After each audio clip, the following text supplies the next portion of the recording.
నా పేరు సుబ్బారావు అండి. అందరూ సుబ్రహ్మణ్యం సుబ్రహ్మణ్యం అంటూ ఉంటారు సినిమా ఇండస్ట్రీలో.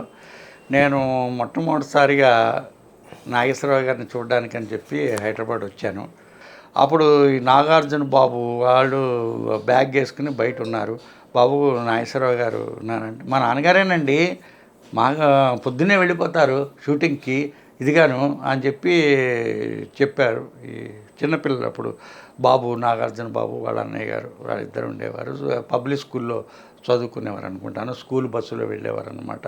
అప్పుడు నేను కూడా వాళ్ళతో నటించాలి అనే ఒక కోరిక ఉండి ఇక్కడే ఉండిపోయాను. ఆర్టిస్ట్గా రాణించాలని చెప్పి అనుకున్నాను. ముషీరాబాద్లో ఎన్టీ రామారావు గారి స్టూడియోకి వెళ్ళాను.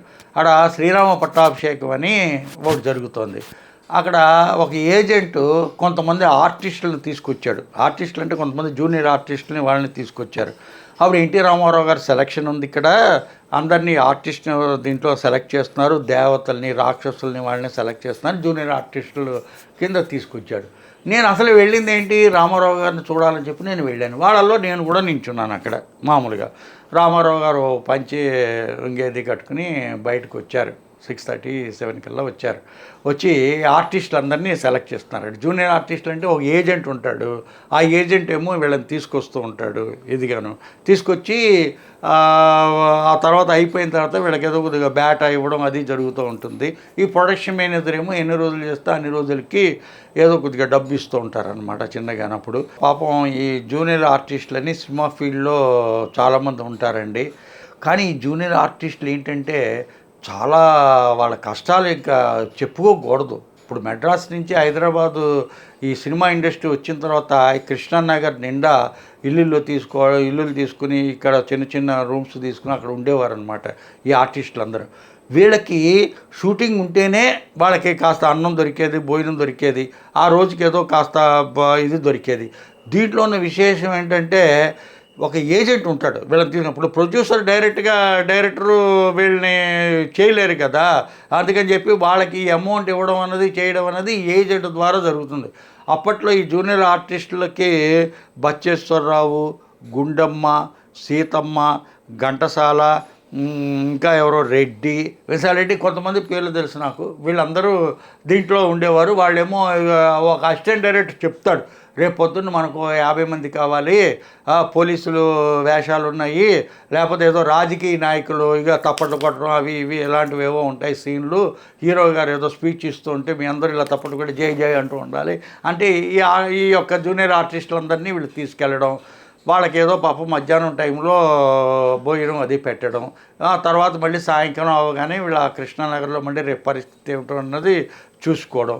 ఓసారి 2 రోజులు 3 రోజులు కంటిన్యూషన్ ఉంటూ ఉంటుంది. ఆ తర్వాత ఇదిగా ఉంటుంది. ఆ షూటింగ్ లేని రోజున వీళ్ళు ఎంత ఇబ్బంది పడతారంటే ఆడ రెంట్లు ఇచ్చుకోలేక, తర్వాత ఈ సినిమా అవకాశాల గురించి ఇది చేయలేక అక్కడ ఉండిపోతారు. కొంతమంది ఆర్టిస్టులు, నేను డైలాగ్ ఆర్టిస్ట్గా ఎన్నో సినిమాల్లో చేశాను, ఇన్స్పెక్టర్గా ఎన్నో సినిమాల్లో చేశాను. కానీ ఇక్కడ జరిగినటువంటి సంఘటన ఏంటంటే, ఇప్పుడు ఈ సినిమాలకి నాటకాలకి ఉన్న తేడా అంటే, నాటకాల్లో ఆర్టిస్టు ఎదురుగుండా ఉంటాడు, డైలాగ్ ఈజీగా చెప్పొచ్చు, రెండో టేక్ ఉండదు నాటకంలో. ఇంకా ఈ సినిమాలు అలా కాదు, రెండో టేక్ చేయదు. కానీ ఇక్కడ ఆర్టిస్ట్, ఇప్పుడు ఆడ కెమెరా ఉంటుంది, ఇదిగో ఇదే ఆర్టిస్టు చెయ్యి, ఇక్కడ చూసి డైలాగ్ చెప్పమంటారు. అలా చెప్పలేక చాలామంది వెళ్ళిపోయారు. ఎందుకంటే కారణం ఏంటంటే, సినిమాలో ఆర్టిస్ట్ ఎదురుగుండా లేకుండా ఊహించుకుని డైలాగ్ చెప్పాలి. ఇప్పుడు అక్కడ తల్లి ఉంది, నాన్న ఉన్నారు, వాళ్ళతో మాట్లాడాలి. మాట్లాడుతున్నప్పుడు అక్కడ తల్లి ఉండదు, తండ్రి ఉన్నారు, చెయ్యే అనమాట తల్లిదండ్రిను. దాన్ని అక్కడ కెమెరాలో పెట్టి ఇక్కడ డైలాగ్ చెప్తూ ఉండాలి. అలా చెప్తూ ఉండడంలో కొద్దిగా తడబడిపోయి ఎంతోమంది చేయలేక కొంతమంది వెళ్ళిపోయారు. ఈ జూనియర్ ఆర్టిస్ట్ పెద్ద పెద్ద టాలెంట్ ఉన్నవాళ్ళు ఎంతమంది ఉన్నా ఈ సినిమాల్లో చేయలేక చాలామంది వెళ్ళిపోయారు. ఇప్పుడు పాపం ఏంటంటే, జూనియర్ ఆర్టిస్టులు అందరూ కూడా చిన్న చిన్న వేషాలు వేసేవాళ్ళు కూడా చాలా కష్టాలు ఎదుర్కొన్నారు. ఇప్పుడు నా ఫ్రెండ్ ఒక అతను ఆనంద్ అని గవర్నమెంట్ ఉద్యోగం వదులుకొని వచ్చాడు. వచ్చి సినిమాల్లో వేషాలు వేద్దామని చెప్పి చాలా ఇబ్బందులు పడి, కొంతమంది తిండి లేక చనిపోయారు, పాపం కొంతమంది ఊళ్ళు వెళ్ళిపోయారు, కొంతమంది. ఇప్పుడు ఈ సినిమా ఫీల్డ్లో ఏంటంటే, ఆ షూటింగ్ ఉన్నంతసేపే వాళ్ళకి కొద్దిగా ఇదిగా ఉంటుంది, ఆ తర్వాత వాళ్ళకి చాలా కష్టాలుగా ఉంటాయి.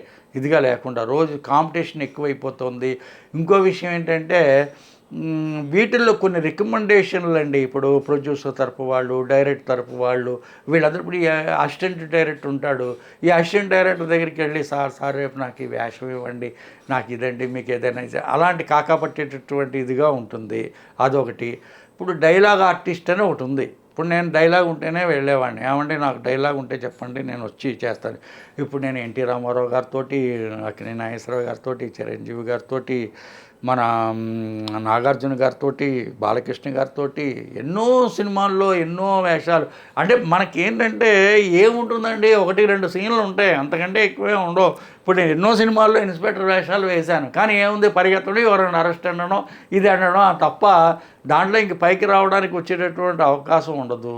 ఇంకో విషయం ఏంటంటే ఈ జూనియర్ ఆర్టిస్టులు ఎంత కష్టపడవలసి వస్తుందంటే, ఇప్పుడు ఎవరో సంథింగ్ హీరో ఉండొచ్చు, హీరోయిన్ ఉండొచ్చు అక్కడ. వాళ్ళు ఏదైనా టేక్లో తప్పు పని చేస్తే అది జూనియర్ ఆర్టిస్ట్ మీద నెట్టేస్తారు. ఏంటి అలా చేశాడు, సరిగ్గా నుంచో, తప్పుకో, బుద్ధి లేదా అని చెప్పి ఈ యొక్క నెపము వాళ్ళ మీద తిప్పి ఇంకో టేక్ తీసుకోవాలి. ఆ టేక్ తీసుకోవాలంటే అక్కడ హీరోని అనడానికి ఏం లేదనమాట. అక్కడ ఆ హీరోని ఏదైనా అంటే బాబు మళ్ళీ ఆయన ఎక్కడ ఫీల్ అవుతాడో అని చెప్పి ఈ విషయాన్ని అవతల వాళ్ళ మీద నెట్టేసి ఆ కెమెరామెన్ చేసే పనికి, లేకపోతే ఇంకోటి చేసే తప్పు పనికి ఇంకో టేక్ తీసుకోవాలి సరిగ్గా రాకపోతే. డైరెక్టర్ గారేమో అప్పుడు ఇలాగా ఆయనకి సైగ చేస్తూ ఉంటాడు, ఇంకో టేక్ తీసుకోవాలి ఇది అని చెప్పి. ఆ రకంగా ఈ జూనియర్ ఆర్టిస్టులు తిట్లు పడవలసి వస్తుంది, చాలా బాధలు పడవలసి వస్తుంది. ఇంక ఈ ప్రొడక్షన్లో ఎంత చీపుగా చూస్తారంటేనండి నిజంగా. ఇప్పుడు భోజనం అక్కడికి వెళ్ళి భోజనం చేయి, ఆ చెట్టు దగ్గర కూర్చో, లేదా ఇక్కడ కూర్చో అని చెప్పి ఆ ప్రొడక్షన్లో బాయ్స్ ఉంటారు కదా, అక్కడ ఉండే వాళ్ళు చాలా వాళ్ళు ఇదిగా చేస్తారు. ఈ డబ్బు ఈ ఏజెంట్ కొట్టేస్తాడు వీళ్ళకి పాపం ఇవ్వకుండా. ఆ రోజుకి ఏదో వాళ్ళకి కన్వెన్స్ ఛార్జెస్ ఏవో ఇస్తారు. ఆ రోజుల్లో 10 రూపాయలు 20 రూపాయలు ఎంతో ఇచ్చేవారు కన్వెన్స్ ఛార్జెస్.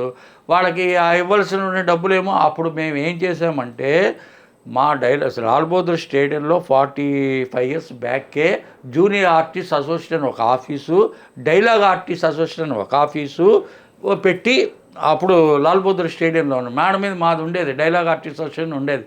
నేను కొంతమంది ఆర్టిస్టులు డైలాగ్ చెప్పి తెలకు, ఇప్పుడు ఈ గౌతమ్ రాజు గారు, వీళ్ళు ఇంకా ఎంతోమంది చాలామంది ఆర్టిస్టులు ఆ రోజుల్లో ఇది ఉండేవారు. దీనికి రామచంద్రరావు అని ఒక ఏజెంట్ ఉండేవాడు. ఆ ఏజెంట్ ఏం చేసేవాడు, ఇతనికి చెప్పేవారు, ఏమంటే రేపు డైలాగ్ ఆర్టిస్టులు కంపెనీ తరపున మేము డైరెక్ట్గా ప్రొడక్షన్ లైన్ నుంచి వెళ్ళేవాళ్ళం, మాకు ప్రొడక్షన్ మేనేజర్ డబ్బు ఇవ్వడం, లేకపోతే మాకు ఏదో వేషం ఇవ్వడం, ఏదో డైలాగ్ ఉంటే చేయడం జరిగింది. కానీ ఈ జూనియర్ ఆర్టిస్టులు సప్లయరు ఆ జూనియర్ ఆర్టిస్టులు తీసుకొచ్చి ఆ డబ్బులు వాళ్ళకి ఎప్పుడు వస్తాయో తెలియదు, ఎప్పుడు ఇస్తాడో తెలియదు, ఏం చేస్తారో తెలియదు. వీళ్ళు చాలా కష్టాలు పడవలసి వచ్చినటువంటి ఇది. పాపం భోజనం లేక ఇది లేక వాళ్ళది నేను కళ్ళారా చూశాను. చాలా కష్టమైనటువంటి లైఫ్ అన్నమాట. ఆ తర్వాత వీళ్ళందరూ ఎన్నో సినిమాల్లో ఎన్నో వేషాలు వేసేవారు. ఆ తర్వాత ట్రెండ్ ఎలా మారిందంటే, సినిమా ప్రపంచంలో ఒకప్పుడు, ఎప్పుడో నేను చెప్పేది ఒక పీపుల్లయ్య గారు ఆ టైంలో ఒక ఆర్టిస్ట్కి ఆ వేషం వేయాలంటే వాడిని సెలెక్ట్ చేసేవారు. ఇప్పుడు రావు కొండలరావు గారని మా గురువు గారు ఉన్నారు, ఆయన మోతీనగర్లో ఉండేవారు అనమాట. ఈ సినిమా ప్రపంచంలో కొంతమందికి కొన్ని విషయాలే తెలుసు. ఆ రావు కొండలరావు గారు మరుపురాణ సన్నివేశాలని కొద్దికాలం సీతార్లను వడ్డలు వేశారు. మోతీనగర్లో ఉన్నప్పుడు మేము ప్రతి ఆదివారం కూడా వాళ్ళ ఇంట్లో వెళ్ళి కూర్చునేవాళ్ళం, రావు కొండలరావు గారి ఇంట్లో. వారి సినిమా విశేషాలన్నీ మాకు చెప్పేవారు, ఈ జూనియర్ ఆర్టిస్టుల గురించి, ఆర్టిస్టు గురించి. వాళ్ళు ఎందుకంటే ఆయన కూడా దగ్గర 70 సంవత్సరాలు సినిమా ఫీల్డ్లో ఉన్నారు. 14వ సంవత్సరంలోనే ఆయన మెడ్రాస్ వెళ్ళిపోయారు, చామలకోటలో ఉండి ఆయన వెళ్ళిపోయారు విజయనగరంలో చదువుకుని. అయితే ఆ వెళ్ళిపోయే ఘంటసాల గారు వసంత గారికి ఇలాగ ఒక పాట నేర్పుతుంటే ఆ కాఫీ కప్పులు తీయడం నుంచి స్టార్ట్ చేశాడు ఆయన, ఎవరు, ఈ రావు కొండలరావు గారు. అలాగే మేము మోతీనగర్లో వారి ఫ్లాట్లో ఉన్నప్పుడు నేను, కొంతమంది గాయకులు, కొంతమంది నటులు, మేము ప్రతి ఆదివారం అక్కడికి వెళ్ళి అందరూ తల్లోటి చేసి తీసుకొచ్చేవారు. పొద్దున్న 10 గంటల నుంచి రాత్రి 10 గంటల వరకు ఈ సినిమా విశేషాలన్నీ కూడా మేమంతా చర్చించుకునేవాళ్ళం. రావుకొండలరావు గారు మాకు బాగా చెప్పేవారు అనమాట రాజుబాబు గారి గురించి పూర్వం. ఎందుకంటే ఆయన సినిమాల్లో బాగా అప్పటి నుంచి ఉన్న వ్యక్తి కదా. అక్కినేని నాగేశ్వరరావు గారు, రామారావు గారు వచ్చారు. ఆయన మల్లేశ్వరికి కో డైరెక్టర్గా కూడా పనిచేశారు బిఎన్ రెడ్డి గారి దగ్గర. అలాగేంటంటే ఆర్టిస్టు రాణించాలంటే చాలా కష్టం. దానికి కారణం ఏంటంటే చాలా బ్యాక్గ్రౌండ్ ఉండాలి. ఆ బ్యాక్గ్రౌండ్ ఉన్నవాళ్ళు ఏమైనా కొద్దిగా నిలబడగలుగుతారు. ఆ బ్యాక్గ్రౌండ్ లేని వాళ్ళు ఇండిపెండెంట్గా వెళ్ళిన వాళ్ళు నిలబడలేరు. ఎందుకంటే ఇప్పుడు ఈ కో డైరెక్టర్ని, అసిస్టెంట్ డైరెక్టర్ని పట్టుకోవాలి, వాళ్ళతో మాట్లాడాలి.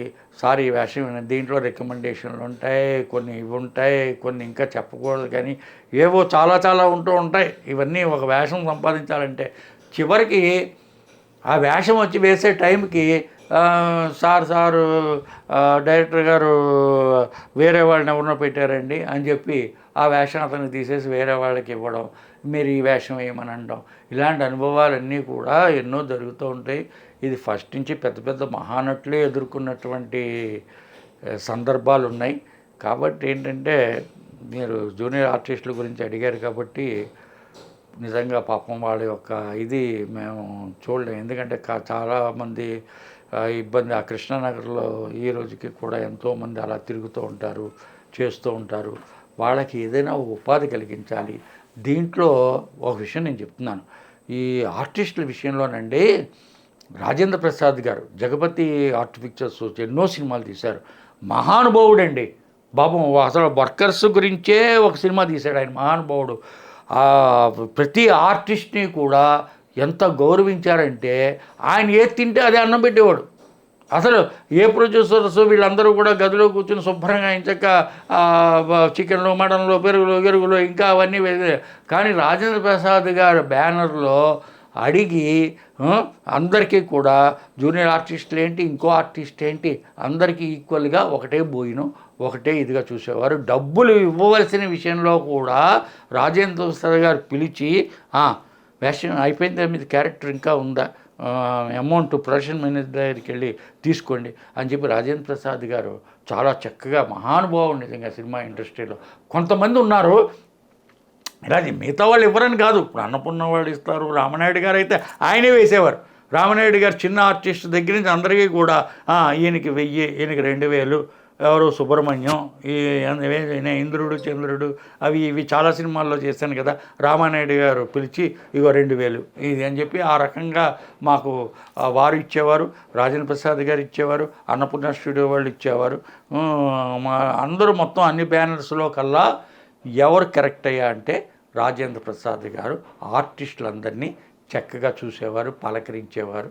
మొత్తం జూనియర్ ఆర్టిస్టులకైనా సరే వీళ్ళకైనా సరే అందరి దగ్గర కూర్చుని అందరినీ ఇది చేసి అమ్మా ఎలా ఉంది, భోజనం చేశారా, ఇదిగా బాగుందా భోజనాలు అని చెప్పి ఆయన స్వయంగా చక్కగా చూసి వాళ్ళ యొక్క కష్టాలు అవి చూసి ఆయన నిజంగా ఈ యొక్క ఆర్టిస్టుల గురించి వాళ్ళ వర్కర్స్ గురించి శోభన్ బాబు గారితో ఒక సినిమా కూడా తీశారు.